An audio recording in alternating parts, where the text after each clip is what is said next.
கர்த்தர் நல்லவர், கர்த்தர் நல்லவர், கர்த்தர் நல்லவர். இந்த நாளிலும் கர்த்தர் நமக்கு கொடுத்த இந்த வேத பகுதியிலிருந்து ஒரு வசனத்தை வாசித்து நாம் அந்த வேத பகுதியை தியானிக்கவிருக்கிறோம். கர்த்தர் நமக்கு உதவி செய்வாராக. தீத்துவின் நிருபம் 2ஆம் அதிகாரம் 2ஆம் வசனம். அப்போஸ்தலனாகிய பவுல் தீத்துவுக்கு எழுதினதான இந்த நிருபம் 2ஆம் அதிகாரத்தின் 2ஆம் வசனத்தை நான் வாசிக்கிறேன். முதிர் வயதுள்ள புருஷர்கள் ஜாக்கிரதை உள்ளவர்களும் நல் ஒழுக்கம் உள்ளவர்களும் தெளிந்த புத்தி உள்ளவர்களும் விசுவாசத்திலும் அன்பிலும் பொறுமையிலும் ஆரோக்கியம் உள்ளவர்களுமாய் இருக்கும்படி புத்தி சொல்லு. ஆரோக்கியம் உள்ளவர்களுமாய் இருக்கும்படி புத்தி சொல்லு. இந்த நாளிலே கர்த்தர் நமக்கு கொடுக்கிறதான இந்த செய்தியின் தலைப்பு புத்தி சொல்லு. அதை ஆங்கிலத்திலே டீச் என்று சில இடங்களிலே வருது, சில இடங்களிலே எக்ஸார்ட் என்று சொல்லிவார்கள். உபதேசி, அவர்களுக்கு படிப்பி என்று சொல்லிவார்கள். இங்கே அருமையான ஒரு வார்த்தை, புத்தி சொல்லு. இந்த தீத்துவின் நிருபத்திலே 3 அதிகாரங்கள் மட்டும் தான் இருக்கிறது. இந்த 3 அதிகாரங்களிலே இந்த 2ஆம் அதிகாரத்திலே 4 முறை அப்போஸ்தலனாகிய பவுல் தீத்துவுக்கு எழுதுகிறார், புத்தி சொல்லு, புத்தி சொல்லு, புத்தி சொல்லு, புத்தி சொல்லு என்று. 2ஆம் அதிகாரம் 2ஆம் வசனத்திலும், 2ஆம் அதிகாரம் 5ஆம் வசனத்திலும், 2ஆம் அதிகாரம் 6ஆம் வசனத்திலும், 2ஆம் அதிகாரம் 10ஆம் வசனத்திலும் 4 முறை புத்தி சொல்லு என்று பலதரப்பட்ட மக்களுக்கு இங்கே அவர் புத்தி சொல்லும்படியாக தீத்துவுக்கு சொல்லுகிறதை பார்க்கிறோம்.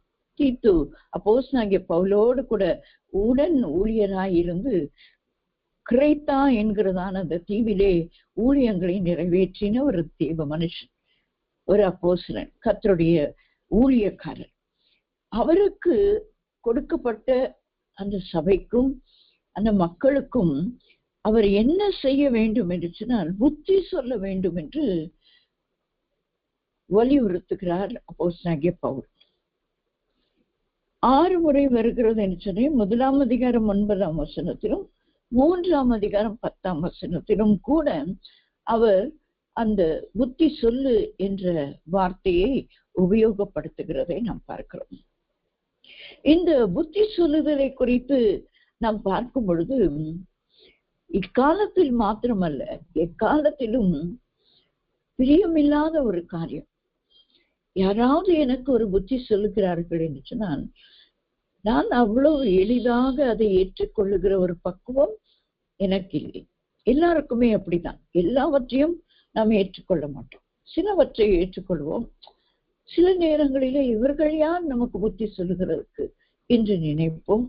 சில நேரங்களிலே சொல்ல வேண்டிய பெற்றோரோ ஆசிரியர்களோ ஊழியரோ சொல்லும் போது கூட அதை கூட ஏற்றுக்கொள்ளுகிற மனப்பக்குவம் இல்லாத அநேகர் உண்டு. புத்தி சொல்லுதல், அதுவும் இந்த காலங்களிலே பார்க்கும் பொழுது எங்கேயும் வீட்டிலே பெற்றோர் பிள்ளைகளுக்கு புத்தி சொல்ல முடியவில்லை. ஆசிரியர்கள் பள்ளிக்கூடத்திலே மாணவர்களுக்கு புத்தி சொல்ல முடியவில்லை. ஊழியக்காரர்கள் விசுவாசிகளுக்கு புத்தி சொல்ல, இவர் என்ன குத்தி குத்தி பேசுறாரு, என்னை குறித்தே பிரசங்கம் பண்ணுகிறாரு என்று சொல்லி விசுவாசிகளும் புத்தி சொல்லுதலை ஏற்றுக்கொள்ளுகிற ஒரு மனப்பக்குவம் இல்லாதவர்களாய் இருக்கிறார்கள். ஆனால் ஆண்டவருடைய வசனம் சொல்லுகிறது, 1 கொரிந்தியர் 4ஆம் அதிகாரம் 14ஆம் வசனத்தை நாம் வாசிக்கும் பொழுது, 1 கொரிந்தியர் 4ஆம் அதிகாரம் 14ஆம் வசனம், உங்களை வெட்கப்படுத்தும்படிக்கு நான் இவைகளை எழுதவில்லை, நீங்கள் எனக்கு பிரியமான பிள்ளைகள் என்று உங்களுக்கு புத்தி சொல்லுகிறேன். ஹல்லேலூயா. நீங்கள் எனக்கு பிரியமான பிள்ளைகள் என்று புத்தி சொல்லுகிறேன். ஒரு தகப்பன், ஒரு ஊழியக்காரன் தன் சக விசுவாசிகளுக்கு, தன் ஊழியத்தில் உள்ளவர்களுக்கு புத்தி சொல்லுகிறது. எப்படி சொல்லுகிறாராம், நான் எனக்கு பிரியமான பிள்ளைகள் என்று சொன்னேன், நான் உங்களுக்கு புத்தி சொல்லுகிறேன். புத்தி சொல்லுகிறதை ஏற்றுக்கொள்ளுகிறது ஒரு பக்குவம், புத்தி சொல்லுகிறதும் ஒரு பக்குவம். எல்லாராலையும் புத்தி சொல்ல முடியுமா என்று கேட்டால் எல்லாராலையும் சொல்ல முடியாது. சொல்ல முடிய வேண்டும் என்று சொன்னான். நான் புத்தி சொல்லுகிறவளாய் இருக்க வேண்டும் என்று சொன்னான். எனக்கென்று சில தகுதிகளை ஆண்டவர் இந்த வேத புத்தகத்திலே எழுதி வைத்தார். நாம் புத்தி சொல்லுகிறவர்களாய் இருக்க வேண்டும். அதுதான் தெய்வ பிள்ளைகளுக்கு ஆண்டவர் கொடுத்த ஒரு உத்தரவாதம். நாம் யாரெல்லாம் கர்த்தருக்குள் வழி நடத்துகிறோமோ அவர்களுக்கு நல்ல புத்தி சொல்ல வேண்டும். அவர்கள் அதை ஏற்றுக்கொள்ளுகிறார்களோ ஏற்றுக்கொள்ளவில்லையோ அதை குறித்து நமக்கு கவலை இல்லை. அவர்கள் நமக்கு பிரியமான பிள்ளைகளாயிருந்தால் நாம் அவர்களுக்கு புத்தி சொல்ல வேண்டும். புத்தி சொல்லுகிறவன் எப்படிப்பட்டவனாய் இருக்க வேண்டும், அல்லது புத்தி சொல்லுகிறவள் எப்படிப்பட்டவனாய் இருக்க வேண்டும் என்று சொல்லி 4 காரியங்களை அப்போஸ்தலனாகிய பவுல் இந்த தீத்துவுக்கு இந்த 2ஆம் அதிகாரத்திலேயே சொல்லுகிறதை நாம் பார்க்கிறோம்.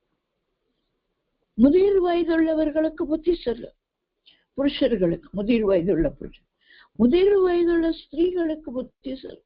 அவர்கள் பாலிய ஸ்திரீகளுக்கு புத்தி சொல்லத்தக்கதாக நீ புத்தி சொல். இதெல்லாம் ஒருவருக்கொருவர் புத்தி சொல்லுகிறதுக்கு ஏதுவான ஒரு அதிகாரமாய் இந்த தீத்துவின் 2ஆம் அதிகாரம் இருக்கிறதை நாம் பார்க்கிறோம். இந்த புத்தி சொல்லுகிறவன் அல்லது சொல்லுகிறவள் இப்படிப்பட்டவனாய் இருக்க வேண்டும் என்று 4 காரியங்களை இந்த தீத்து 2ஆம் அதிகாரத்திலே நாம் வாசிக்கிறோம். தீத்து 2ஆம் அதிகாரம் 7ஆம் வசனத்தை நான் உங்களுக்காக வாசிக்கிறேன். நீயே எல்லாவற்றிலும் உன்னை நற்கிரியைகளுக்கு மாதிரியாக காண்பித்து. புத்தி சொல்லுகிற நீ எப்படி இருக்க வேண்டுமா? நீயே அவர்களுக்கு நற்கிரியைகளுக்கு நல்ல ஒரு மாதிரியாக இரு. இன்றைக்கு மாதிரியாக இரு என்று சொல்லி நாம் போதித்தோம் என்றால் ஒரு மாதிரியாக மாறிவிடுகிறார்கள் மக்கள். வஸ்திரங்களை குறித்து ஒரு மாதிரியா இரு என்று சொன்னால் ஒரு மாதிரியான வஸ்திரங்களை தரிக்கிறவர்களாய் மாறிவிடுகிறார். அந்த ஒரு மாதிரி அல்ல, நீயே எல்லாவற்றிலும் உன்னை நற்கிரியைகளுக்கு மாதிரியாக காண்பேன். ஆண்டவராகிய இயேசு கிறிஸ்துவை பிரதிபலிக்கிறவர்கள் தான் கிறிஸ்தவர்கள். விசுவாசிகள் அடுத்த லெவல். ஆனால் கிறிஸ்து அவர்கள் என்று சொன்னாலே யாருக்கு அந்த பெயர் வந்ததாம்? அந்தியோகியாவிலே சீஷர்களுக்கு தான். அப்ப கிறிஸ்துவை பின்பற்றுகிறவர்கள் யாரை போலதான் இருக்க வேண்டும்? கிறிஸ்துவை போல இருக்க வேண்டும். ஆகையால்தான் பேதுருவை இயேசுவானவர் காட்டி கொடுக்கப்பட்டு அன்றைக்கு அந்த அரண்மனைக்கும் தேசாதிபதியின் இடத்திற்கும் அவரை இழுத்து கொண்டு போகிற வேளையிலே பேதுரு அங்கே குளிர்காய்கிறவர்களோடு உட்கார்ந்து இருந்த போது அங்கே ஒரு ஸ்திரீ சொல்லுகிறான், இவனும் அவரோடு கூட இருந்தவன், இவன் கலிலேயன், இவன் பேச்சு இவனை காண்பிக்கிறது,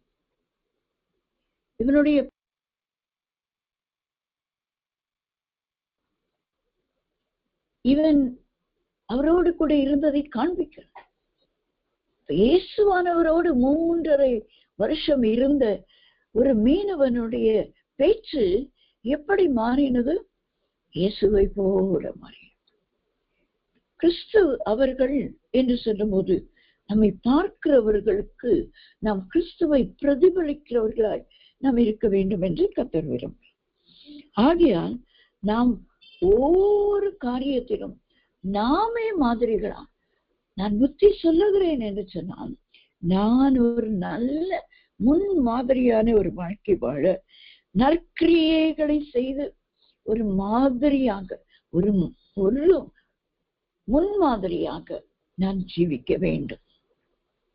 இரண்டாவதாக அந்த 2ஆம் அதிகாரம், தீத்துவின் புஸ்தகம் 2ஆம் அதிகாரம் 8ஆம் வசனத்திலே நாம் வாசிக்கும் பொழுது, எதிரியானவன் உங்களை குறித்து பொல்லாங்கு சொல்லுகிறதுக்கு ஒன்றும் இல்லாமல் வெட்கப்படத்தக்கதாக உபதேசத்திலே விகற்பம் இல்லாதவனும். இந்த வசனத்திலே 3 காரியங்களை நாம் பார்க்கிறோம். 7ஆம் 8ஆம் வசனத்திலே 4 காரியங்களை பார்க்கிறோம். முதலாவது, நற்கிரியைகளுக்கு நாமே மாதிரிகளாக முன்மாதிரிகளாக இருக்க வேண்டும். இரண்டாவதாக, எதிரியானவன் பிசாசானவன் நம்மிடத்திலே ஒரு குற்றமும் கண்டுபிடிக்க முடியாதபடிக்கு அவன் வெட்கப்படணும். அதிலே உபதேசத்திலே விகப்பமில்லாதவர்களாய் நாம் இருக்க வேண்டும். அப்போஸ்தலனாகிய பவுல் தீமோத்தேயுக்கும் தீத்துக்கும் எழுதும் போது ஆரோக்கியமான உபதேசம் என்று எழுதுகிறார். இதே தீத்து 2ஆம் அதிகாரம் 1 வசனத்தை வாசித்து பாருங்கள். நீயோ ஆரோக்கியமான உபதேசத்துக்கு ஏற்றவைகளை பேசு. அப்ப நம்முடைய உபதேசம் எப்படி இருக்க வேண்டும்? ஆரோக்கியமாய், விகற்பம் இருக்கக்கூடாது, வித்தியாசம் இருக்கக்கூடாது, நவீன காலத்துக்கு ஏற்ற காரியங்களை மாற்றி அமைத்துக் கொள்ளக்கூடாது. இன்றைக்கு அப்படித்தான் எல்லாமே. இப்ப இருக்க யூத்த இப்படித்தான் வசீகரிக்கணும்.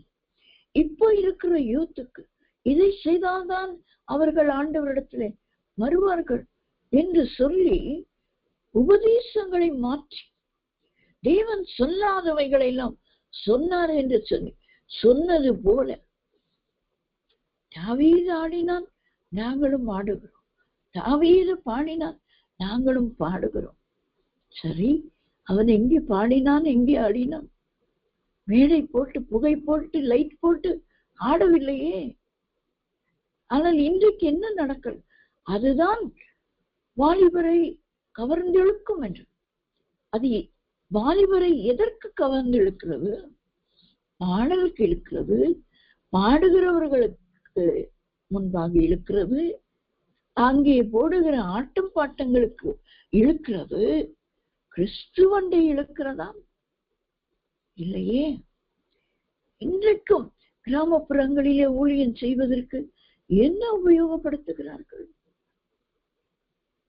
சாதாரண மெகாபோன், சாதாரண, ஒருவேளை இப்பொழுது மைக்கோ ஸ்ட்ரேஞ்சரும் அந்த அதை கொண்டு போய் கர்த்தரை நாம் அறிவிக்க வேண்டும். கிறிஸ்து பிரதிபலிக்கப்பட வேண்டும். நம்முடைய உபதேசத்திலே விகற்பம் இருக்கக்கூடாது, வித்தியாசங்கள் இருக்கக்கூடாது. ஆரோக்கியமான உபதேசத்தை தான் நாம் உபதேசிக்கிறவர்களாய் நாம் இருக்க வேண்டும். இன்றைக்கு யூடியூப் சேனல் என்று ஒரு பெரிய சேனல் வந்தது. அதுல நிறைய நல்ல காரியங்கள் இருக்கும். ஆனால் அதிகமான கெட்ட காரியங்களும் அதிகரித்து கொண்டு வருகிறது.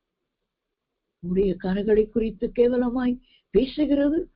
நம்முடைய ஆட்களே ஒரு சேனலை ஆரம்பித்து குற்றம் பிடிக்கிறதுக்கே பரிசேய கூட்டம் இருக்கிறது. அன்றைக்கு இயேசுவானவரோடு கூட இருந்த கூட்டம் இவரை தம்முடைய வார்த்தையினாலே குற்றம் பிடிக்கும்படியாக அவரிடத்தில் வந்தார்கள். ஒரு கேள்வியை கேட்டார்கள் என்று வேதத்திலே சுவிசேஷங்களிலே நாம் வாசிக்கிறோம்.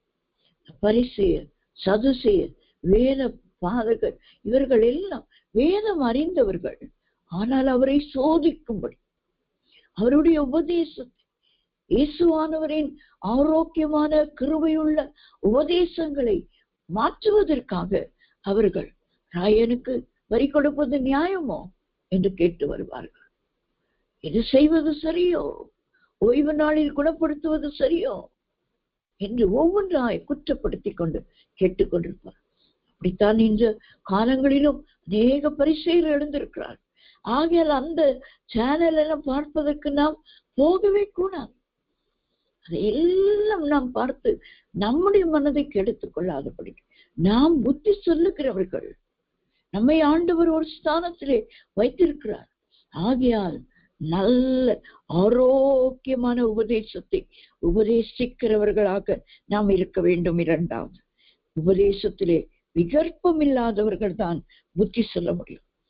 மூன்றாவதாக, அதே 2ஆம் அதிகாரம் தீத்து 8ஆம் வசனத்திலே நாம் வசிக்கும் போது நல் ஒழுக்கம் உள்ளவனும் என்று பார்க்கிறோம். நல் ஒழுக்கம் உள்ளவன், நல் ஒழுக்கம் உள்ளவள். ஸ்திரீகளை குறித்தும் தீமோத்தேயுக்கும் தீத்துவுக்கும் அப்போஸ்தலனாகிய பவுல் எடுத்த போது அவர்கள் நல்ல ஒழுக்கம் உள்ளவர்களாய் இருக்க வேண்டும். அது விதவைகளாயிருந்தாலும் சரி, முதிர்ந்த சகோதரிகளாயிருந்தாலும் சரி, இளைய தலைமுறை பிள்ளைகளாய் வாலிப பெண் பிள்ளைகளாயிருந்தாலும் சரி. வாலிபனே தீமோத்தேயுவே, நீயும் எப்படி இருக்க வேண்டும்? நல் ஒழுக்கம் உள்ளவன். புத்தி சொல்லுகிற இந்த தீத்து முதிர்ந்தவர், வயதில் முதிர்ந்தவர்.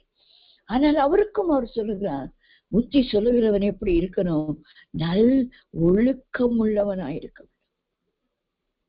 1 கொரிந்தியர் 15ஆம் அதிகாரம் 33ஆம் வசனத்திலே நாம் வாசிக்கும் பொழுது அங்கே நாம் வாசிக்கிறோம், ஆகாத சம்பாஷணை என்ன செய்யுமா? நல் ஒழுக்கங்களை கெடுக்கும். மோசம் போகாதிருங்கள், ஆகாத சம்பாஷணைகள் நல் ஒழுக்கங்களை கெடுக்கும். சம்பாஷிக்கிறதுலே நாம் என்ன எப்படி இருக்க வேண்டும்? ஜாக்கிரதை உள்ளவர்களா இருக்க வேண்டும். புத்தி சொல்லுகிறவர்கள் முதலாவது நற்கிரியைகளுக்கு நாமே மாதிரிகளாய், முன் மாதிரிகளாய் நாம் இருக்க வேண்டும். இரண்டாவது, உபதேசத்தில் மிகப்பும் இல்லாமல் கலப்படம் பண்ணி உபதேசம் பண்ண கூடாது. ஆண்டவராகிய இயேசு கிறிஸ்து சொன்னார், பரிசேயர் ஏரோதியர் இவர்களுடைய புளித்த மாவை குறித்து நீங்கள் என்ன செய்யுங்க? எச்சரிக்கையாயிருங்கள். அவர்கள் உபதேசிக்கிறார்கள், ஆனால் அதன்படி அவர்கள் நடக்கிறதில்லை. இயேசுவானவர் செய்யவும் சொல்லவும் பிரசங்கிக்கவும் தொடங்கின காரியங்கள் என்று அப்போஸ்தலர் நடபடிகளிலே நாம் வாசிக்கிறோம். ஆனால் இயேசுவானவர் செய்ததை சொன்னார், சொன்னதை செய்தார். என்ன பிரசங்கித்தாரோ அதை செய்தார். அது இரண்டாவது காரியம், உபதேசம். மூன்றாவது, நல்ல ஒழுக்கம். எல்லாம் நல்ல ஒழுக்கமாயும் கிரமமாயும் நடைபெற வேண்டும் என்று அப்போஸ்தலனாகிய பவுல் சொல்கிறார். இந்த அப்போஸ்தலனாகிய பவுல் தன்னுடைய வாழ்க்கையிலே ஒரு ஒழுங்குள்ள கிரமமுள்ள ஒரு ஜீவியம் ஜீவித்ததினாலே அந்த நல்ல ஒழுக்கத்தை குறித்து அதிகமாக எல்லா சபைகளுக்கும் அவர் பேசுகிறதை நாம் பார்க்க முடியும். இப்போ புத்தி சொல்லுகிறவர்கள் நாம் எப்படிப்பட்டவர்களாய் இருக்க வேண்டும்? ஆகாத சம்பாஷணைகளிலே கலந்து கொள்ளக்கூடாது. ஒரு ஊழியக்கார சகோதரி, இள வயது உள்ளவர்கள் தான், அவர்களே எனக்கு நன்றாய் தெரியும். அவர்கள் அநேக ஊழியங்களை முன்னின்று நடத்துகிறவர்கள். சபை ஊழியக்காரி, சபைக்கு போதகருடைய மனைவி, நல்ல சகோதரி, நல்ல குணாதோஷம். ஆனால் அநேகரிடத்திலே மணிக்கணக்காய் பேசுவார்கள். பேசுகிறதினாலே அவர்கள் நிறைய கிருபைகளை இழந்தார்கள். நான் அநேக நேரங்களிலே அவர்களுக்கு சொன்னது, மணிக்கணக்காய் சிலரிடத்திலே நீங்க பேசக்கூடாது. முக்கியமாய் சிலருடைய பெயர்களை சொல்லி கூட நான் அவர்களுக்கு சொன்னேன். இவர்கள் அவிசுவாச வார்த்தைகளை பேசுகிறதுனால் உங்க விசுவாசமும் என்ன பண்ணும்? கெட்டு போகும். அவிசுவாசிக்காக நாம் ஜெபிக்க வேண்டியது. அவங்களோட 1 மணி நேரம் பேசணும்னா கொஞ்ச நேரத்துல நாமே அவிசுவாசிகளாக மாறிவிடுவோம். அது நம்முடைய நல்ல ஒழுக்கத்தை கெடுத்து விடும். ஆகாத சம்பாஷணை அதை நாம் நிறுத்தும் போது, நாம் நல்ல ஒழுக்கம் உள்ளவர்களாய் இருக்கும் போது, இந்த அப்போஸ்தலனாகிய பவுல் தன்னுடைய வாழ்க்கையில அந்த நல்ல ஒழுக்கத்தை பழக்குவித்ததினாலேதான் அவராலே எல்லாருக்கும் புத்தி சொல்ல முடிந்தது. நான் உங்களுக்கு புத்தி சொல்லுகிறேன், எல்லா நிருபங்களிலும் அந்த வார்த்தையை நாம் பார்க்க முடியும். அவர் புத்தி சொல்லிக்கொண்டேதான் இருந்தார் எல்லாருக்கும். இப்ப நம்முடைய வாழ்க்கையில நாம் மரணம் வரையிலும் நம் புத்தி சொல்லுகிறவர்களாய் நாம் இருக்க வேண்டும். அப்படிப்பட்ட கிருபை இந்த நாளிலே கர்த்தர் நம்ம ஒவ்வொருவருக்கும் தந்தருள்வாராக. மூன்றாவது ஒரு குவாலிட்டி, புத்தி சொல்லுகிறவர்கள் நல்ல ஒழுக்கம் உள்ளவர்களாய் நாம் இருக்க வேண்டும். நேரத்தை செலவிடுகிறதிலே ஒழுக்கம், பேசுகிற பேச்சிலே ஒழுக்கம், உபதேசிக்கிறதிலே ஒழுக்கம், எல்லாவற்றையும் சாப்பிடுகிறதிலே ஒழுக்கம், எல்லாத்திலையும் இருக்கணும். நாம தான் முன் மாதிரியா. நீயே நற்கிரியைகளுக்கு மாதிரி என்று சொன்னார். எல்லாத்தையும் நம்மை பார்ப்பார்கள். நம் முன்னால நின்று நடத்துகிறவர்கள் ஆகியால் புத்தி சொல்லுகிறவர்கள் இவர்கள் எப்படி இதை செய்கிறார்கள். சிலர் அதை பார்த்து கற்றுக்கொண்டு நல்லொழுக்கம் உள்ளவர்களாய் தாங்களே மாறுவார்கள். நாம் புத்தி சொல்ல வேண்டிய அவசியமே இருக்காது. நம்முடைய வாழ்க்கை ஜீவியமே, நம்முடைய சாட்சியே அவர்களை நல்லொழுக்கம் உள்ளவர்களாய் மாற்றிவிடும். இவர்களை பார்த்து, நம்மை பார்த்து அவர்கள் மாறிவிடுவார். மூன்றாவது, நமக்கு நல்ல ஒழுக்கம் மிகவும் அவசியம். நான்காவதும் கடைசியுமாக, ஒரு புத்தி சொல்லுகிறவன் எப்பேற்பட்டவனாயிருக்கு. நிறைய காரியங்கள் இருக்கிறது. ஆனால் இந்த அதிகாரத்திலே அப்போஸ்தலனாகிய பவுல் இந்த தீத்துவுக்கு சொன்ன இந்த காரியங்களை மட்டும் நாம் சில காரியங்களை மட்டும், நிறைய சொல்லியிருக்கார், சில காரியங்களை மட்டும் நாம் தியானிக்கிறோம். அதுல நான்காவது, இதே 2ஆம் அதிகாரம் 8ஆம் வசனத்தின் கடைசி பகுதி, குற்றம் பிடிக்கப்படாத ஆரோக்கியமான வசனத்தை பேசுகிறவனுமாய் இருப்பாயாக. இதில் 2 காரியங்களை பார்க்கிறோம். முதலாவது நாம் பார்த்தோம், உபதேசத்தில் விகற்பம் இல்லை. உபதேசத்தில் விகற்பம் இல்லை. ஆனால் இங்க இன்னொரு காரியம், ஆரோக்கியமான வசனத்தை பேசுகிற. 2 ஒன்று போல காணப்படலாம். ஆரோக்கியமான பேசுறது தானே உபதேசம், சரிதான்.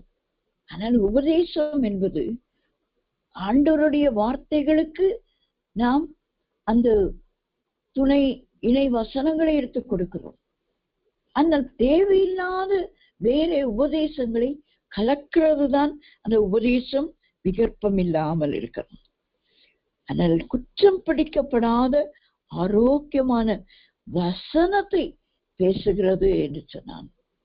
நாம் வசனத்தை எடுத்து பேசும்போது அதை திருக்கி முறுக்கி ஒரு பகுதியை மட்டும் எனக்காக எடுத்துக்கொண்டு அப்படி நாம் பேசக்கூடாது என்று சொல்லி, அது என்ன செய்யுமாம், குற்றம் பிடிக்கப்படாத, அது நம்மேல் குற்றம் வந்துவிடும். நாம் அந்த வசனங்களை திருக்கி முறுக்கி பேசி விட்டோமானால், ஆண்டவருடைய வசனம் சொல்லுகிறது, வெளிப்படுத்தின விசேஷத்திலே நாம் வாசிக்கிறோம் 22ஆம் அதிகாரம் 19ஆம் வசனம், ஒருவன் இந்த தீர்க்க தரிசன புஸ்தகத்தின் வசனங்களில் இருந்து எதையாகனும் எடுத்து போட்டான், ஜீவ புஸ்தகத்தில் இருந்தும் பரிசுத்த நகரத்தில் இருந்தும் இந்த புஸ்தகத்தில் எழுதப்பட்டவைகளில் இருந்தும் அவனுடைய பங்கை தேவன் எடுத்து போடுவார். முந்தின வசனம் வெளிப்படுத்தல் 22:18, இந்த புஸ்தகத்தில் உள்ள தீர்க்க தரிசன வசனங்களை கேட்கிற யாவருக்கும் நான் சாட்சியாக எச்சரிக்கிறதாவது, ஒருவன் இவைகளோடு எதையாகிலும் கூட்டினார். இந்த வசனத்திலிருந்து எதையாகிலும் எடுத்து போடுகிறவன் மட்டுமல்ல, கூட்டினாலும் தேவையில்லாமல் வசனத்தோடு வார்த்தைகளை வசனிப்புகளை கூட்டினால் இந்த புஸ்தகத்தில் எழுதியிருக்கிற வாதைகளை தேவன் அவன் மேல் கூட்டுவார். ஓ ஜீசஸ், வாதைகள் என் கூடாரத்துக்கு வந்துவிடும். ஆகையால் நான் ஒரு வார்த்தையும் தேவ வசனத்தோடு கூட்டி கழித்து பேசக்கூடாது. அது எனக்கு குற்றமாயிடும். யார் உலகத்தார் என்னை குற்றப்படுத்த மாட்டார்கள், பிரசங்கத்தை கேட்கிறவர்கள் என்னை குற்றப்படுத்த மாட்டார்கள். ஆண்டவருடைய சமூகத்திலேயே நான் குற்றவாளியாக நிறுத்தப்படுவேன். இந்த புஸ்தகத்தில் எழுதியிருக்கிற வாதைகளை தேவன் எனக்கு கூட்டி கொடுத்து விடுவார். இந்த வசனங்களில் இருந்து எதையாக நம்ம எடுத்து போட்டான், ஜீவ புஸ்தகத்தில் இருந்தோம். ஜீவ புஸ்தகத்தில் நம்முடைய பேர் எடுக்கப்படுமா? என்ன பயங்கரம் பாருங்க. பரிசுத்த நகரத்திலிருந்தும் நம்முடைய பெயர் எடுக்கப்படும். இந்த புஸ்தகத்தில் எழுதப்பட்டவைகளில் இருந்தும் அப்படின்னா என்ன அர்த்தம்? இந்த புஸ்தகத்தில் எழுதப்பட்ட வாக்கு தத்தங்கள் ஆசீர்வாதங்களில் இருந்தும் நம்முடைய பங்கை ஆண்டவர் எடுத்து போட்டு விடுவார். எத்தனை பயங்கரம், எத்தனை பயங்கரம்! அப்படியானால் தீத்துக்கு எழுதும் போது பவுல் சொல்லுகிறான், நீ புத்தி சொல்லு மகனே, நீயே எல்லாருக்கும் முன் மாதிரியா இரு. உன்னுடைய உபதேசத்திலே விபரீதங்களை விகற்பங்களை நீ இணைத்துக் கொள்ளாதே. உன் உபதேசம் ஆரோக்கியமா இருக்கட்டும். நீ எல்லாவற்றிலும் நல்ல ஒழுக்கம் உள்ளவனாயிரு. 4வது, நீ தேவனாலேயே குற்றம் பிடிக்கப்படாதபடிக்கு. எதிராளியானவனும் குற்றம் பிடிப்பான், சாசு வந்து நிற்பான். மோசையை ஆண்டவர் தான் அடக்கம் பண்ணினாருங்க. ஆண்டவர் அடக்கம் பண்ணின ஒரு தேவ மனுஷன், தேவ ஊழியக்காரன், ஆண்டவராக இயேசு கிறிஸ்துவோடு அந்த மறுரூப மலையிலே வந்து அவரோடு உறவாடினவர்.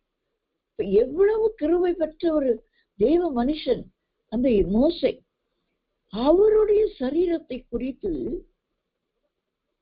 தூதனிடத்திலே அவன் வாக்குவாதம் பண்ணி, அந்த சரீரம் என்னுடையது என்று.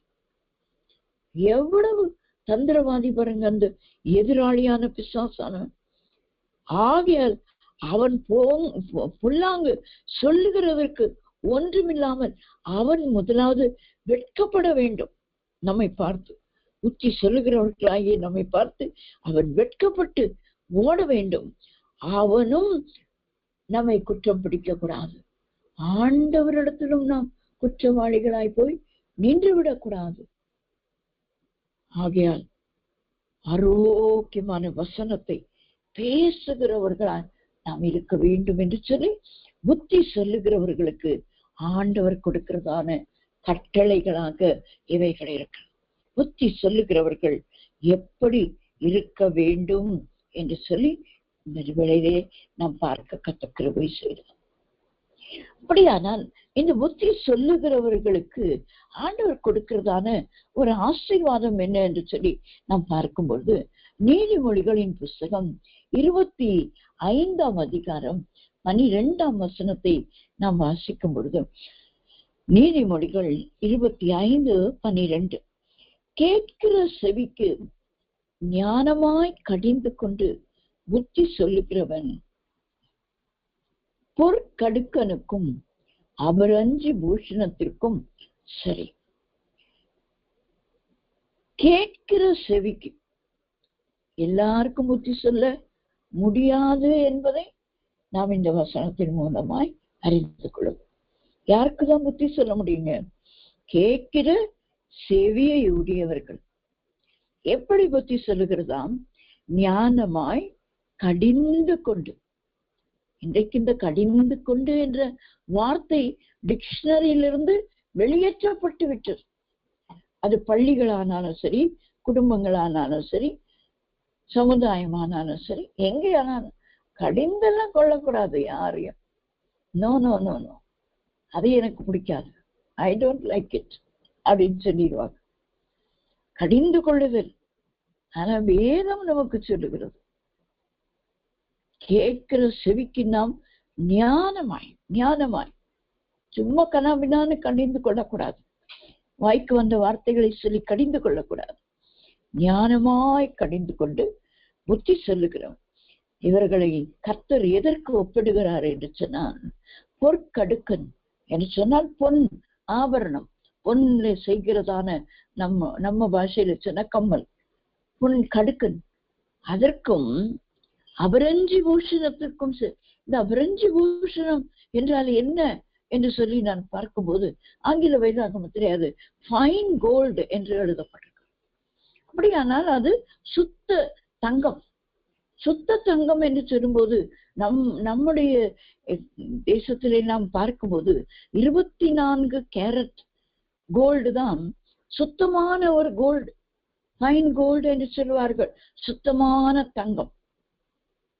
ஆண்டவர் ஒரு ஆபரணத்துக்கும் ஒரு சுத்தமான தங்கத்துக்கும் கடிந்து கொண்டு ஞானமாய் புத்தி சொல்லுகிறவர்களை ஒப்பிடுகிறதை பார்க்கிறோம்.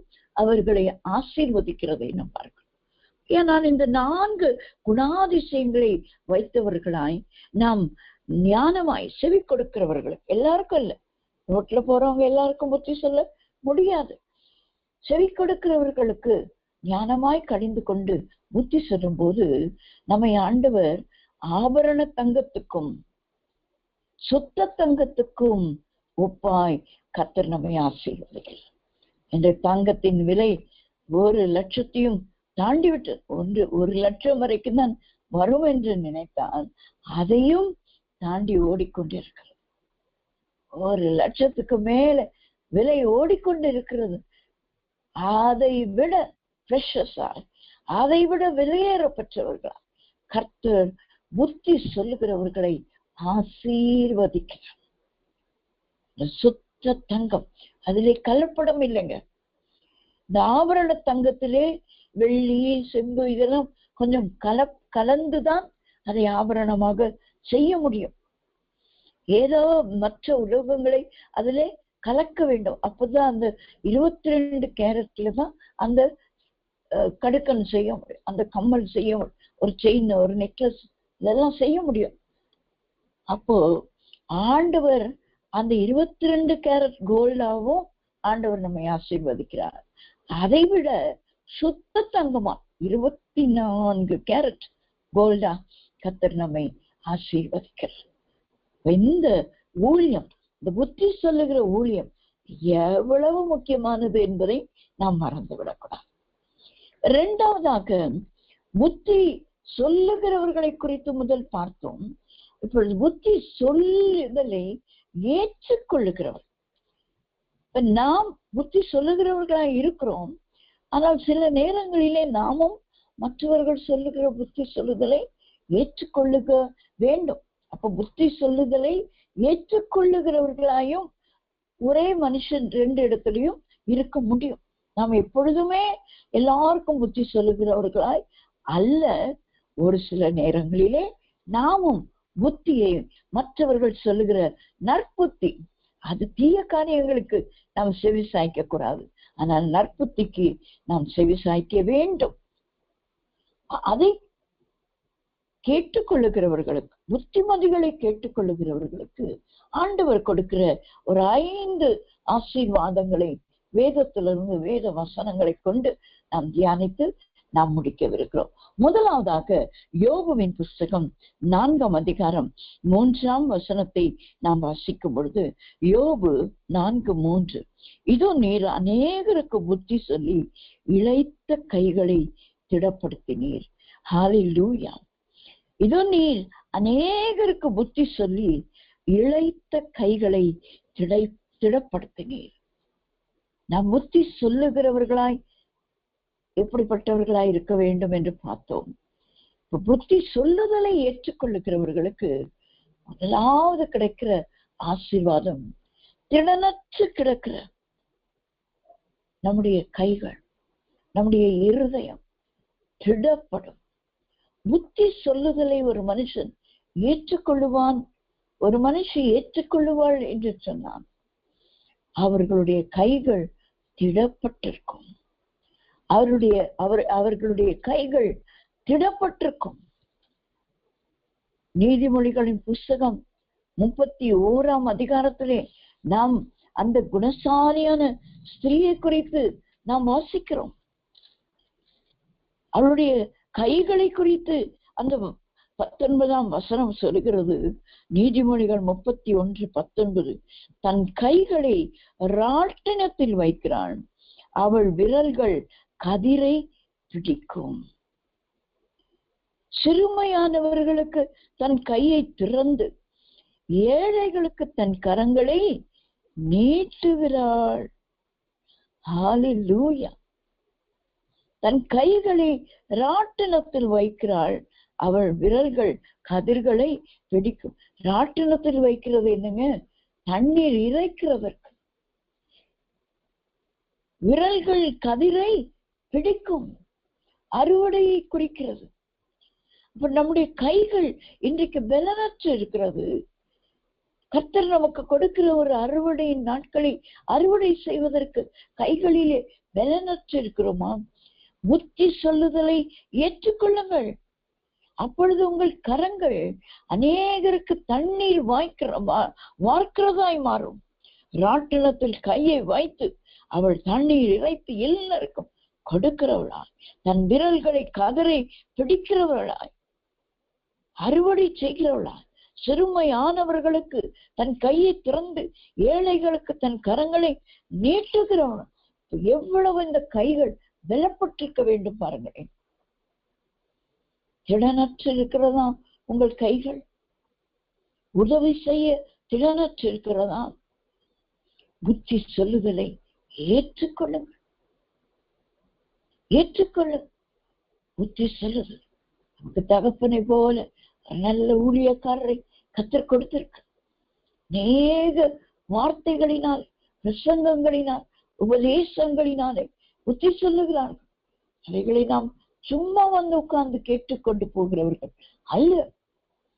அதை உட்கொண்டு இதை புசி, இந்த புஸ்தகத்தை வாங்கி புசி, அதை புசிக்க வேண்டும், அதை ஏற்றுக்கொள்ள வேண்டும், அதை உபயோகப்படுத்த வேண்டும். அப்பொழுது தளர்ந்த நம்முடைய கைகள் பலப்படும். நாம் யாருக்கெல்லாம் புத்தி சொல்லுகிறோமோ அவர்களுடைய கைகளை நாம் பலப்படுத்துகிறோம் என்பதை நாம் மறந்து விடக்கூடாது.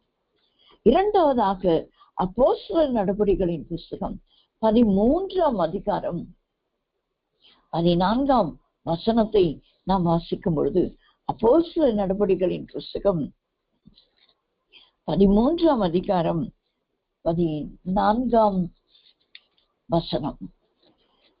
ஹல்லேலூயா, ஸ்தோத்திரம்.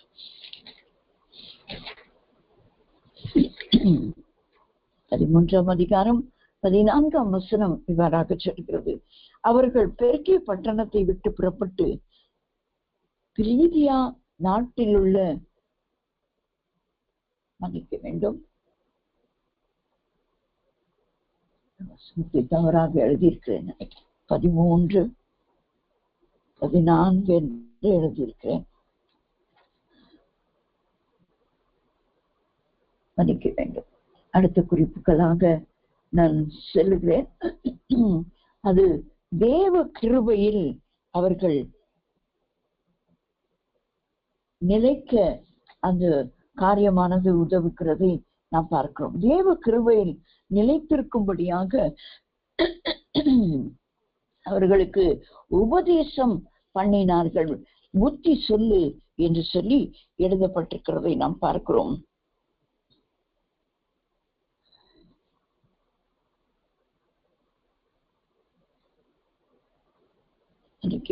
அது தவறாக அந்த வசனத்தை குறித்திருக்கிறேன், நான் அதை சொல்லுகிறேன். நாம் ஆண்டவருடைய கிருபையில், தேவ கிருபையில் நிலைத்திருக்கும்படியாக நாம் புத்தி சொல்லப்பட வேண்டும் என்று சொல்லி நாம் அப்போஸ்தலர் நடபடிகளின் புஸ்தகத்திலே நாம் வாசிக்கிறோம். ஸ்தோத்திரம், ஸ்தோத்திரம்.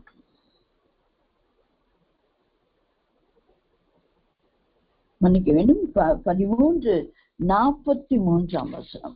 13ஆம் அதிகாரம் 43ஆம் வசனத்தை நாம் வாசிக்கும் போது, ஜெப ஆலயத்தில் கூடின சபை கலைந்து போன பின்பு யூதரிலும் யூத மார்க்கத்தார் அமைந்த பக்தி உள்ளவர்களிலும் அநேகர் பவுலையும் பர்னபாவையும் பின்பற்றினார்கள். அவர்களுடனே இவர்கள் பேசி தேவனுடைய கிருபையிலே நிலை கொண்டிருக்கும்படி அவர்களுக்கு புத்தி சொன்னார்கள். தேவனுடைய கிருபையிலே நிலை கொண்டிருக்கும்படி அவர்களுக்கு புத்தி சொன்னார்கள். அப்போஸ்தலனாகிய பவுலையும் பர்னபாவையும் பின்பற்றி வந்ததான மக்கள் அவர்களுடனே இவர்கள் பேசிக்கொண்டிருக்கும் போது அவர்களை எதிலே பலப்படுத்துகிறார்? தேவ கிருபை. முதலாவது நம்முடைய தளர்ந்த கைகள் புத்தி சொல்லுதலினாலே பலப்படுகிறது. அது மற்றவர்களுக்கு உதவி செய்ய நம்மை ஏற்படுத்துகிறது. அந்த குணசாலியான ஸ்திரீயை போல அநேகருக்கு நாம் ஜீவ தண்ணீராம் இயேசுவை பெற்றுக் கொண்டது போல அநேகருக்கு எடுத்து செல்லுகிறவர்களாய், அநேக ஏழை எளிய ஜனங்களுக்கு உதவி செய்து அவர்களை கிறிஸ்துவனை கொண்டு வருகிறவர்களாய் கர்த்தர் நம்மை வைத்திருக்கிறார். நம்முடைய கைகளை திடப்படுத்துவதற்கு புத்தி சொல்லுதலை ஏற்றுக்கொள்ள வேண்டும். இரண்டாவதாக, தேவ கிருபையிலே, தேவனுடைய கிருபையிலே நாம் நிலை கொண்டிருக்கும்படி புத்தி சொல்லுதலை நாம் ஏற்றுக்கொள்ள வேண்டும். நாம் ஏன் மற்றவர்களுக்கு புத்தி சொல்ல வேண்டும்? அவர்கள் தேவனுடைய கிருபையிலே அவர்கள் நிலை கொண்டிருக்க வேண்டும். அது அப்போஸ்தலனாகிய பவுல் தீமோத்தேயுக்கு எழுதும்போது, கர்த்தரிலும் அவருடைய கிருபையிலும் நீ பலப்படு, அதுதான் உனக்கு வேண்டும். தேவனுடைய கிருபையில் தான் நீ பலப்பட வேண்டும். நீ சும்மா இருக்க முடியாது இந்த உலகத்திலே என்று சொல்லி அவருக்கு போதிக்கிறதை நாம் பார்க்கிறோம். கிறிஸ்துவிலும் அவருடைய கிருபையிலும் நீ பலப்படு. அப்படியானால் தேவ கிருபையில் பலப்படுவதற்கு தான் ஒருவருக்கொருவர் நாம் புத்தி சொல்லுகிறவர்களாய்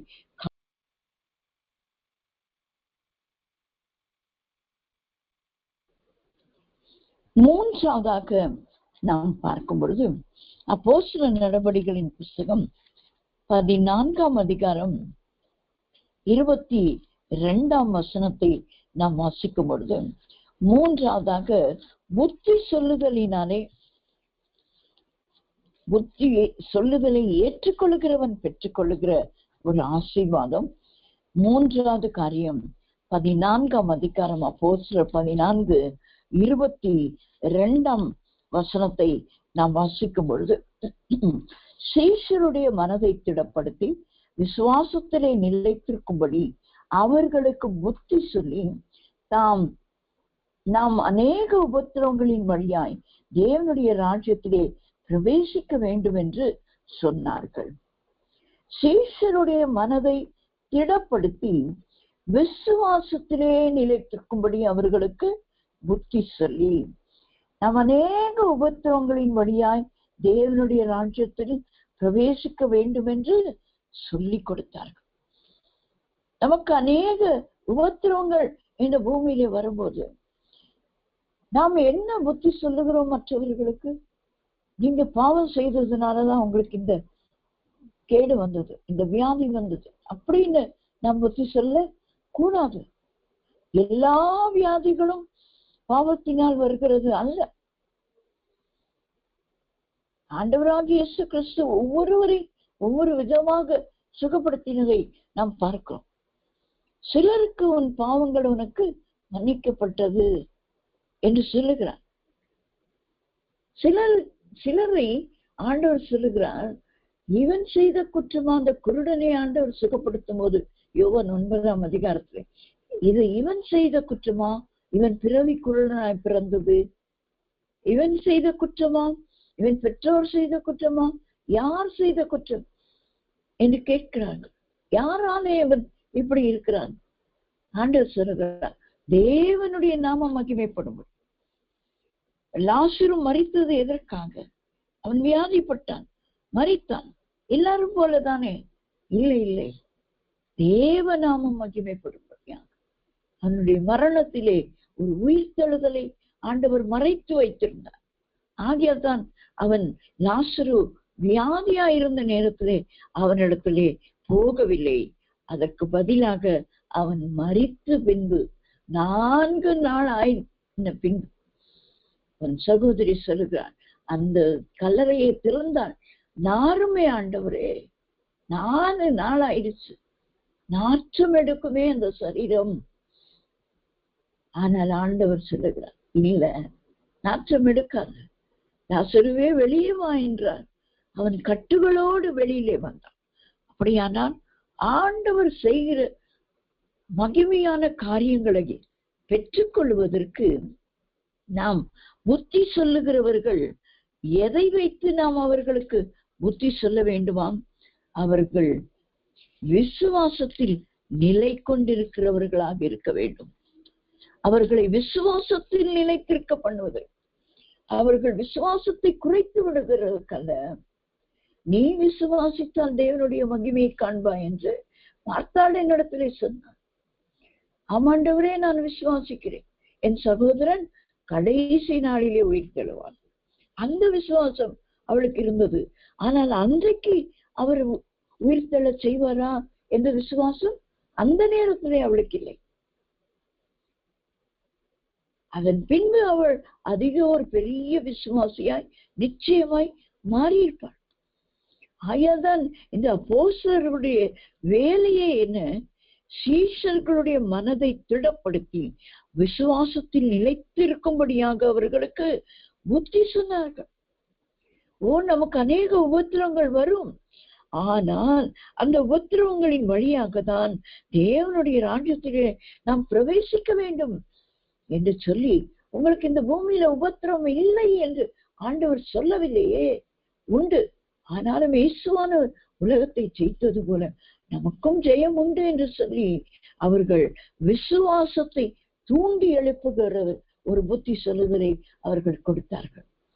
அப்படியானால் புத்தி சொல்லுதலை நாம் ஏற்றுக்கொள்ளும் போது நாம் விசுவாசத்தில் வளருகிறவர்களாய் நாம் மாற முடியும். விசுவாசத்தில் நாம் வளருவோம். இயேசுவானவர் வரும்போது விசுவாச துரோகம் தான் முந்தி நேரிடுமா. அதே போல அவர் வரும் நாளிலே விசுவாசத்தை காண்பாரோ? அப்ப என்ன காணாமற் போகும் இந்த பூமியிலேன்னு சொன்னா விசுவாசம். யார் இடத்துல? புறஜாதிகளிடத்துல இல்ல, விசுவாசிகள் ஊழியக்காரர்களிடத்திலிருந்து விசுவாசத்தை பிசாசு திருடி கொண்டு போயிடுவான். நாம் அதனாலே ஒருவருக்கொருவர் புத்தி சொல்லி எபேசியரிலும் கொலோசியரிலும் அப்போஸ்தலனாகிய பவுல் எழுதுகிறது போல ஞான பாட்டினாலே கீர்த்தனைகளினாலே எல்லாம் பாடி துதித்து ஒருவருக்கொருவர் புத்தி சொல்ல வேண்டுமா? புத்தி சொல்ல வேண்டும். அதை நாம் விட்டுவிடக்கூடாது. புத்தி சொல்லும் போது விசுவாசத்தில் நாம் பலப்படுகிறோம், விசுவாசத்தில் வளருகிறோம். ஆண்டவர் வரும்போது அந்த விசுவாசம் நம்மிலே நிலைத்திருக்கும். அதைதான் அன்றைக்கு அப்போஸ்தலர்கள் செய்தார்கள். சீஷருடைய மனதை திடப்படுத்தி விசுவாசத்திலே நிலைத்திருக்கும்படி அவர்களுக்கு புத்தி சொன்னார். இப்போ புத்தி சொல்லுதலை ஏற்றுக்கொள்ளுகிற ஒரு தேவ மனுஷனுக்கு விசுவாசத்திலே நிலைத்திருக்கிற ஒரு கிருபையும் ஆசீர்வாதமும் கிடைக்கும். நான்காவதாக 2 கொரிந்தியரின் புத்தகம் 5ஆம் அதிகாரம் 11ஆம் வசனத்தை நாம் வாசிக்கும் பொழுது, 2 கொரிந்தியர் 5ஆம் அதிகாரம் 11ஆம் வசனத்தை நாம் வாசிக்கும் பொழுது, ஆகையால் கர்த்தருக்கு பயப்படத்தக்கதென்று அறிந்து மனுஷருக்கு புத்தி சொல்லுகிறோம், தேவனுக்கு முன்பாக வெளியரங்கமாய் இருக்கிறோம், உங்கள் மனசாட்சிக்கும் வெளியரங்கமாய் இருக்கிறோம் என்று நம்புகிறேன். அப்போஸ்தலனாகிய பவுல் இந்த கொரிந்து சபைக்கு எழுதும் போது கர்த்தருக்கு பயப்படத்தக்கதென்று அறிந்து மனுஷருக்கு புத்தி சொல்லுகிறது எதற்காக? முதலாவது நாம் பார்த்தோம், இளையிட்ட கைகள் திடப்பட்டு நாம் பெற்றுக்கொண்ட ரட்சிப்பை அநேகருக்கு சொல்லுவதற்கு உதவியாயிருப்பது, ஏழை எளியவர்களை உதவி செய்து அவர்களை கர்த்தரிடத்தில் இழுத்து கொண்டு வருவதற்கு. இரண்டாவது, தேவ கிருபையில் நாம் நிலைத்திருப்பதற்கு. மூன்றாவது, விசுவாசத்தில் நாம் நிலைத்திருப்பதற்கு புத்தி சொல்லுதலை நாம் ஏற்றுக்கொள்ள வேண்டும். நான்காவதாக, கர்த்தருக்கு பயப்படத்தக்கது என்று அறிவு. புத்தி சொல்லுதல் நம்மை கர்த்தருக்கு பயப்படுகிறவர்களாய் இன்னும் கொண்டு வருது நெருங்கி. நாம் ஏற்கனவே கர்த்தருக்கு பயப்படுகிறவர்கள் தான். மற்றவர்களுக்கு நாம் புத்தி சொல்லுகிறதை காண்கிறோம். கர்த்தருக்கு பயப்படுகிறவர்களுக்கு நாம் புத்தி சொல்லும் போது அவர்களுடைய காரியங்களிலே நாம் அவர்களுக்கு ஆலோசனைகளை கொடுக்கும் போது அவர்கள் இன்னும் கர்த்தருக்கு பயந்து, பாஸ்டர் நமக்கு தீர்க்க தரிசனம் மூலமாய் போதகங்கள் மூலமாய் வார்த்தைகளை கொடுக்கும் போது நம்மை அறியாமலே நாம் என்ன செய்கிறோம்? கர்த்தருக்கு பயப்படுகிறோம். நாம் ஏற்கனவே கர்த்தருக்கு பயப்படுகிறவர்கள் தான். ஆனால் வார்த்தை தீர்க்கமாய் திட்டவட்டமாய் நம்முடைய பேரை சொல்லி நம்முடைய ஊரை சொல்லி நேரடியாக எனக்கு வரும்போது அந்த வார்த்தையானது என்னை இன்னும் கர்த்தருக்கு பயப்பட செய்கிறதா இருக்கு. புத்தி சொல்லுதல் நான்காவது எதை செய்கிறது? ஒரு மனுஷனுக்கு கர்த்தருக்கு பயப்படுகிற பயத்தில் நிலைத்திருக்க செய்கிறது. நிலைத்து கைகளை திடப்படுத்துகிறது மட்டுமல்ல, தேவ கிருபையில் நிலைத்திருக்கிறது மட்டுமல்ல, விசுவாசத்தில் நிலைத்திருக்கிறது மட்டுமல்ல, கர்த்தருக்கு பயப்படுகிற பயத்திலும் அவன் நிலைத்து நிற்கத்தக்கதாக ஒரு மனுஷன் புத்தி சொல்லுதலை ஏற்றுக்கொள்ளும் போது கர்த்தர் அப்படியாக நிலைத்து நிற்க கிருபை செய்கிறார். கடைசியாக ஐந்தாவதாக நாம் பார்க்கும்போது புத்தி சொல்லுதலை ஏற்றுக்கொள்ளுகிறவர்களுக்கு ஆண்டவர் கொடுக்கிறதான ஆசீர்வாதம். 1 தெசலோனிக்கேயரின் புஸ்தகம் 4ஆம் அதிகாரம் 1ஆம் வசனம். தெசலோனிக்கேயருக்கு அப்போஸ்தலனாகிய பவுல் எழுதுகிற முதல் நிருபத்திலே 1 தெசலோனிக்கேயர் 4ஆம் அதிகாரம் 1 வசனம். அன்றியும் சகோதரரே, நீங்கள் இன்னின்ன பிரகாரமாய் நடக்கவும் தேவனுக்கு பிரியமாய் இருக்க வேண்டும் என்று நீங்கள் எங்களால் கேட்டு ஏற்றுக்கொண்டபடியே அதிகமாய் தேரும்படிக்கு கர்த்தராகிய இயேசுவுக்குள் உங்களை வேண்டிக் கொண்டு புத்தி சொல்லுகிறோம். ஹல்லேலூயா, ஹல்லேலூயா. தெசலோனிக்கே சபைக்கு எழுதும்போது அப்போஸ்தலனாகிய பவுல் சொல்லுகிறார், நீங்கள் எங்களால் கேட்டு ஏற்றுக்கொண்டபடியே இந்த சுவிசேஷத்திலே நீங்கள் நிலைத்திருக்க அதிகமாய் தேரும்படிக்கு கர்த்தராகிய இயேசுவுக்குள் உங்களை வேண்டிக் கொண்டு புத்தி சொல்லுகிறோம்.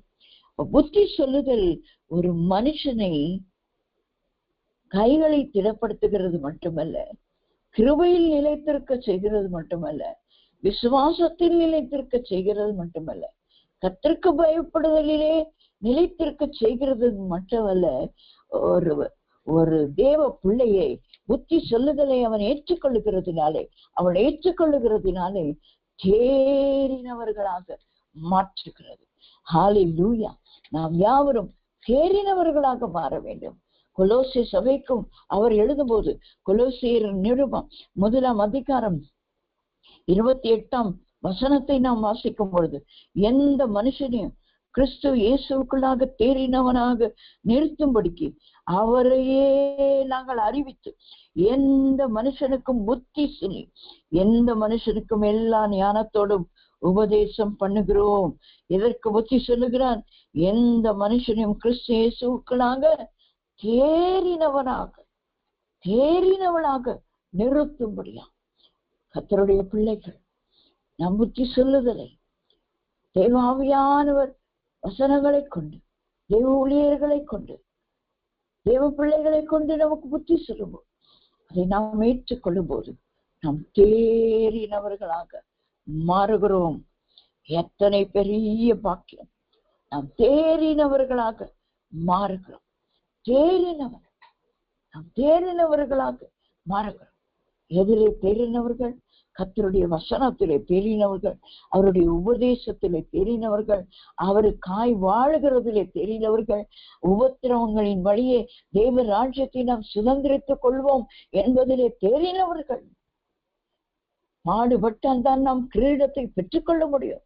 அவரோடு கூட பாடுபடுகிற, அவரோடு கூட சிங்காசனத்தில் வீற்றிருந்து ஆளுகையும் செய்வான் என்ற சத்தியங்களை நாம் அறிந்து பாடு உபத்திரவங்களின் மத்தியிலும் கர்த்தருக்காய் வாழுகிறதிலே தேறுகிறது. என்னங்க, இப்பொழுது வர பிள்ளைகளுக்கு பரீட்சை. அந்த பரீட்சை காலம் என்றாலே பெற்றோருக்கு பயம், ஆசிரியர்களுக்கு பயம், ஹெட்மாஸ்டர்ஸ்க்கு, பிரின்சிபலுக்கு, கரஸ்பாண்டன்ட் வரைக்கும் எல்லாருக்கும் பயம். எங்க ஸ்கூல் நல்லா 100% ரிசல்ட் எடுக்குமா? அவர்களை தேறினவர்கள் தேறினவர்களாக மாற்ற வேண்டுமே. எங்க பிள்ளைகள் எல்லாரும் தேறணும். என்ன ஆசை பாருங்க, பள்ளிக்கூடங்களிலே பெற்றோருக்கு என் பிள்ளை இந்த வகுப்பிலே தேறி அடுத்த வகுப்புக்கு போகணும், அடுத்த படிப்பை படிக்கணும். உலகத்துல இந்த தேறி தேறி தேறி தேறி வர வேண்டும் என்று விரும்புகிற நாம் தேவ பிள்ளைகளாய் தேவ காரியங்களிலே நாம் தேறினவர்களாய் நாம் இருக்க வேண்டும்.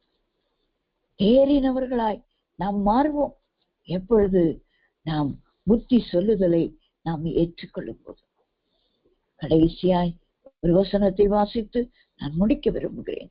ரோமருக்கு எழுதின நிருபம் 12ஆம் அதிகாரம் 8ஆம் வசனம்.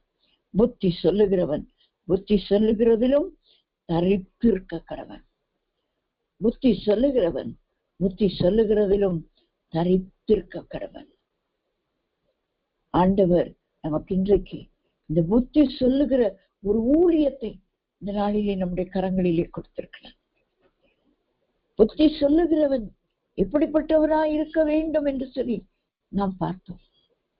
ஆனால் கிரியைகளுக்கு முன் மாதிரியாக, உபதேசத்தில் விகற்பம் இல்லாதவனாக, நல்ல ஒழுக்கம் உள்ளவனாக, குற்றம் பிடிக்கப்படாதபடிக்கு ஆரோக்கியமான வசனத்தை பேசுகிறவனாக, வசனத்தை கூட்டியோ கழித்தோ பேச அப்படி இருக்கும்போது ஆண்டவர் சுத்த தங்கத்துக்கும் அந்த தங்கத்தினால் செய்யப்பட்ட ஆபரணத்துக்கும் நம்மை ஈடாக மாற்றுகிறார்.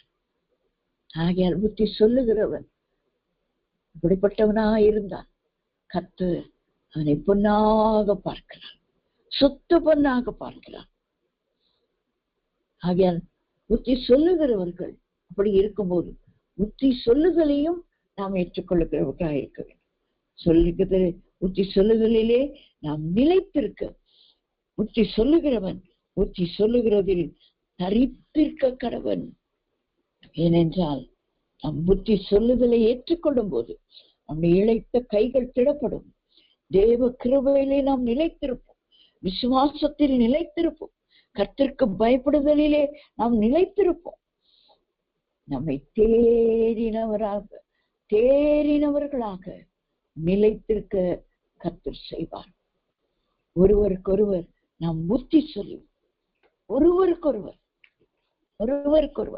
நான் பெரியவள் ஆகையால் நான் புத்தி சொல்லுகிறேன் என்று அல்ல, இளையவர்களும் பெரியவர்களுக்கு புத்தி சொல்லலாம், அதை ஏற்றுக்கொள்ளலாம், தவறல்ல.